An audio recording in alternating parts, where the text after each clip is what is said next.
O trabalho informal é aquele exercido sem anotação em carteira de trabalho, desprovido de uma base mínima legal de direitos ou garantias. Ao trabalho informal são inaplicáveis a CLT ou outro regramento específico. Também não existe emissão de notas fiscais, tampouco recolhimentos previdenciários ou fiscais. É a ausência do assalariamento. Com efeito, o trabalho informal é compreendido como o avesso ao assalariamento e a ausência de regulações formais de trabalho, tais como o estabelecimento da jornada de trabalho, da remuneração e, consequentemente, de outros direitos trabalhistas, tais como férias, 13º, FGTS e horas extras. É a polivalência precária, em que o se virar em diversas atividades exercidas como bicos, na maioria das vezes associadas aos trabalhadores de baixa renda e sem qualificação, torna-se uma experiência de trabalho de vários e diferentes perfis de trabalhadores. São trabalhadores informais os desempregados, que estão se virando em atividades variadas e voltadas para a subsistência.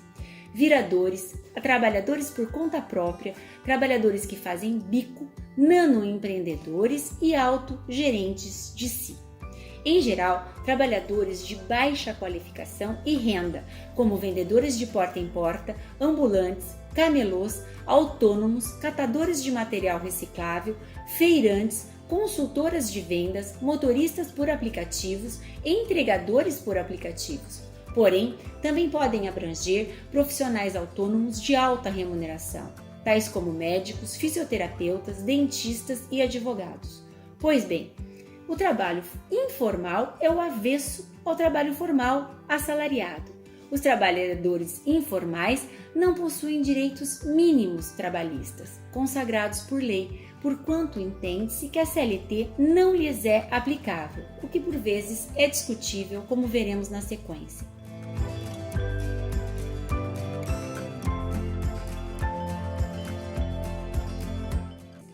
Importante lembrar que o nascimento do direito do trabalho se deu como uma consequência, como uma reação contrária à Revolução Francesa e à Revolução Industrial, em que se pregava a liberdade absoluta de contratação dos trabalhadores, em que o empregador poderia determinar as condições de trabalho sem qualquer limitação ou direitos previstos em lei.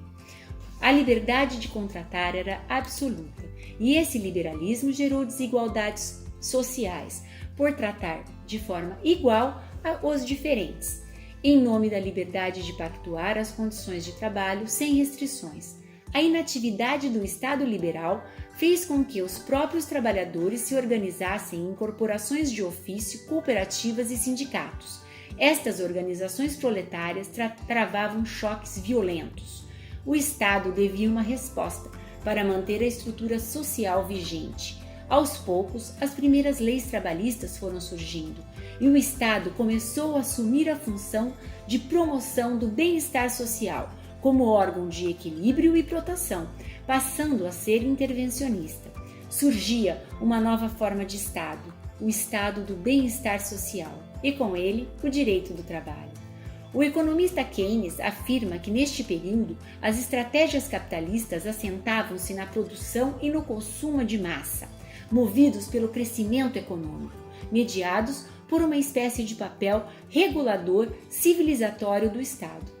Caminhavam de mãos dadas o estado do bem-estar social e o fordismo, sendo que este tipo de produção tem como principal característica a fabricação em massa, através de um sistema baseado em uma linha de montagem, ou também chamada esteira, aqui compreendido como uma nova forma de controle sobre o trabalho. Também eram associados métodos tayloristas de produção, em que o trabalhador é monitorado conforme o tempo de produção. Neste período, ocorreu a extensão do salariamento, o crescimento econômico e da seguridade social. O trabalhador era o consumidor. Produção e consumo de massa eram combinados com a extensão do assalariamento e o aumento da remuneração. No Brasil, as primeiras leis trabalhistas nasceram num movimento descendente, de cima para baixo. Com a abolição da escravidão e proclamada a República, iniciou-se no Brasil o período liberal, Com muitas oficinas e manufaturas de calçados, vestuários, tintas, o Estado não intervencionista era alheio às reivindicações da classe operária. Porém, na era Vargas, de 1930 a 1945, seriam implementadas atividades econômicas que exigiriam massas proletárias densas. Em um movimento descendente, foi promulgada a CLT, assegurando os direitos trabalhistas mínimos e inafastáveis por força de lei. A intervenção do Estado, estabelecendo direitos trabalhistas mínimos e inafastáveis, é o que no direito do trabalho chama-se e denomina-se de princípio de proteção do hipossuficiente, proteção do trabalhador. A CLT sofreu inúmeras alterações e atualizações desde sua promulgação, porém, sempre estabeleceu a base mínima e inafastável dos direitos trabalhistas. Neste período da história brasileira, o trabalho formal e assalariado era a regra, pois o capitalismo de mercado contava com a classe trabalhadora seletista e assalariada, portanto, consumidora dos bens produzidos. Pode-se afirmar que no período compreendido entre o pós-Segunda Guerra Mundial até o final dos anos 70, o estabelecimento do estado do bem-estar social caminhou com o Fordismo. Porém, a partir do final dos anos 70, os processos de urbanização e de industrialização do país se intensificaram, mas não se traduziram na redução efetiva das desigualdades sociais.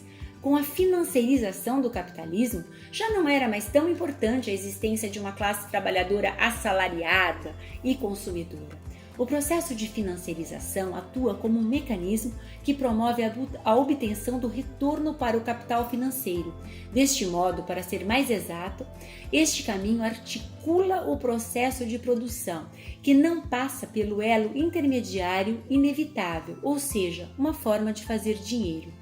Nos últimos 40 anos, com o crescimento das políticas neoliberais que contam com a dominância da valorização financeira, ocorreu um verdadeiro ataque às garantias do trabalho no nosso país.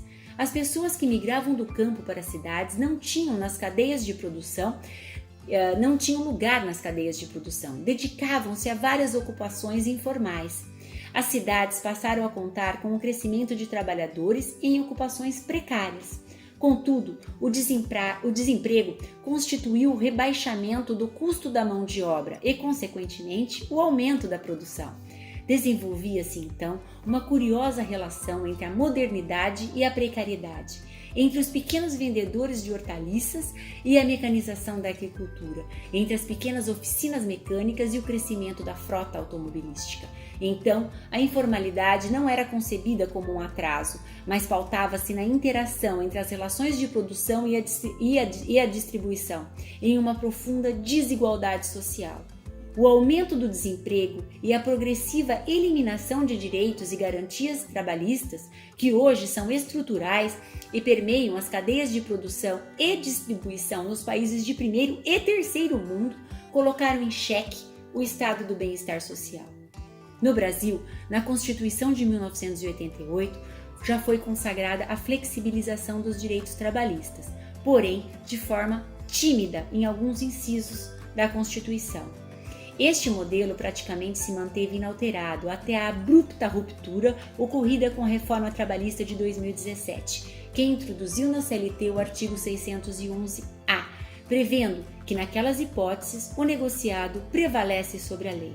Então, mesmo os trabalhadores formais enfrentam o desafio da flexibilização e da desregulamentação do direito do trabalho.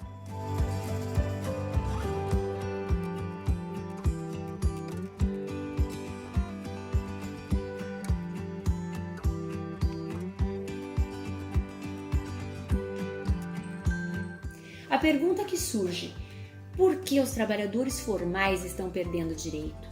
Por que ocorre a inacreditável aumento do trabalho informal? Para responder essa pergunta, temos que ter em mente que, para o direito do trabalho clássico, o empregado é aquele que se coloca em estado de sujeição ao poder de comando do empregador, aguardando ou executando ordens. As transformações organizacionais da produção que vêm ocorrendo desde 1970, intensificadas em 2008, com a fragmentação da atividade produtiva entre várias empresas que a compõem, ligadas em rede, mediante inúmeras terceirizações, contratações e subcontratações, ocasionaram a dispersão do trabalho e da própria atividade produtiva. Notem que a fragmentação da atividade produtiva entre várias empresas que atuam em rede é incompatível com aquele conceito de empregado, como aquela pessoa que fica aguardando ordens. O empregado não se liga, não tem um elo direto mais com o empregador, e sim com a própria atividade produtiva. Curiosamente, assim como nos anos 70, atualmente também existe uma relação entre a modernização e a precariedade, entre a tecnologia de ponta das indústrias modernas e o trabalho desqualificado e de baixa renda. O estudo da informalidade revela que, neste contexto de precarização e de desemprego, muitas empresas desenvolvem suas atividades econômicas através do trabalho informal, servindo-se da tecnologia de ponta para substituir a necessidade do assalariamento. Muito antes do nascimento das empresas por aplicativo, empresas do ramo de cosméticos que trabalham com vendas diretas, por catálogo, aliaram tecnologia e informalidade, adotando o sistema de vendas diretas através do trabalho informal de milhares de revendedoras. Essas empresas de cosméticos apenas produzem os produtos depois de vendidos pelas revendedoras autônomas, no denominado sistema de produção just-in-time, sem estoque, sem lojas. Mas o que torna possível a organização da produção destas empresas, na medida em que as vendas são feitas pelas revendedoras informais? A tecnologia é responsável pela conexão entre a esteira da fábrica e as revendedoras informais. A dispersão das vendas executadas pelo trabalho informal nestas organizações é controlada dentro da fábrica, pois quando cada revendedor informal lança a venda no sistema, automaticamente dispara a informação para a produção na indústria. Na fábrica, a produção é just in time, porém, para garantir a produtividade dessas trabalhadoras informais, as promotoras de vendas estabelecem metas e bonificações que estimulam as revendedoras informais a criarem seus estoques baseados nas promoções. Portanto, o fenômeno de uberização é este novo tipo de organização, de gerenciamento e de controle do trabalho, em que imperam a informalidade e o discurso do empreendedorismo. O trabalho denominado por plataforma, através da Uber, da iFood 99, Rappi, Uber Eats e Log, nasceu com o desenvolvimento das novas tecnologias, em que ocorreu a explosão da cultura digital no século XXI, onde as pessoas passaram a dispor de meios técnicos que lhes permitem estabelecer comunicação direta umas com as outras, estabelecendo-se o denominado capitalismo de plataforma, naquilo que nós chamamos de economia de compartilhamento. Porém, os trabalhadores das empresas Uber, 99, iFood, Uber Eats e Log não são considerados empregados pela CLT. Então, eles não têm aquela gama de direitos previstos na CLT. Como organizar uma base mínima que assegure mínimos direitos a esses trabalhadores que estão numa zona cinzenta entre aquilo que nós chamamos de empregado, seletista e autônomo? Os movimentos sociais e a organização desses trabalhadores foi essencial e no início do mês de julho houve a primeira greve dos entregadores por aplicativo e na sequência vários outros movimentos foram realizados. Este movimento espontâneo impulsionou o Poder Legislativo na criação de um projeto de lei visando assegurar direitos mínimos aos trabalhadores sob demanda. O direito do trabalho tem por finalidade a proteção do trabalho, promovendo a compatibilização entre os valores sociais do trabalho e da livre iniciativa. Porém, desde a origem, o direito do trabalho sempre se dedicou a assegurar direitos trabalhistas mínimos que constituem a base legal inafastável do contrato de trabalho dos trabalhadores formais, regidos pela CLT, pois eles eram a maioria dos trabalhadores. Porém, com a dispersão da cadeia produtiva e a financiarização do capitalismo, a modalidade de trabalho que antes era a regra nas contratações está se tornando a exceção. O trabalho informal vem crescendo e predominando nas relações de trabalho. os trabalhadores informais por aplicativo ganharam visibilidade durante a pandemia e com a grave crise que assolará o país no pós-pandemia, existe uma grande tendência do aumento do trabalho informal. Os movimentos sociais espontâneos destas novas categorias de trabalhadores informais, como os que ocorreram na greve dos caminhoneiros e na greve dos entregadores por aplicativo, expõem a importância desses movimentos para o futuro do trabalho e a necessidade de regulamentação de uma base mínima de proteção à informalidade, seja através da aplicação da CLT com uma ampliação do conceito de empregado ou mediante o estabelecimento de uma lei específica para esses trabalhadores, que pertencem a uma zona intermediária entre o empregado seletista clássico e os autônomos.